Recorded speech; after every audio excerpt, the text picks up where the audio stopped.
হায়রে মনে দুঃখ, নিজের কাজ কাম ছাড়ি সবকিছু ছাড়ি ভাবছি কালকে হচ্ছে বাংলাদেশের খেলা যারা ছিল, বাংলাদেশের খেলা দেখবো। কোনো কাজকর্ম কিছু নাই, কিচ্ছু করি নেই, বাংলাদেশের খেলা দেখতেছি।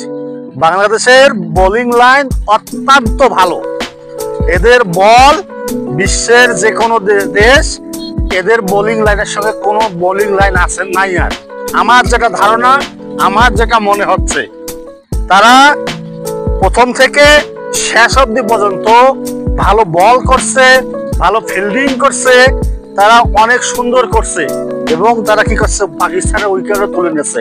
কিন্তু এই যে হচ্ছে যারা ব্যাটসম্যান ব্যাটিং লাইনে যারা ছিল এদের বেতনগুলো বন্ধ করে দেওয়া লাগতো, তাহলে বাংলাদেশের খেলা অত্যন্ত ভালো হতো।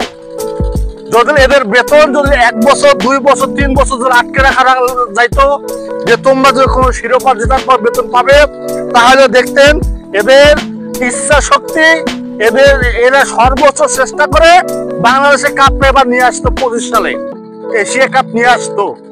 পাকিস্তান তেমন অত একটা শক্তিশালী টিম নিয়ে নামে নেই, কিন্তু এই বাংলাদেশের যে টিম ছিল অনেক ভালো টিম ছিল।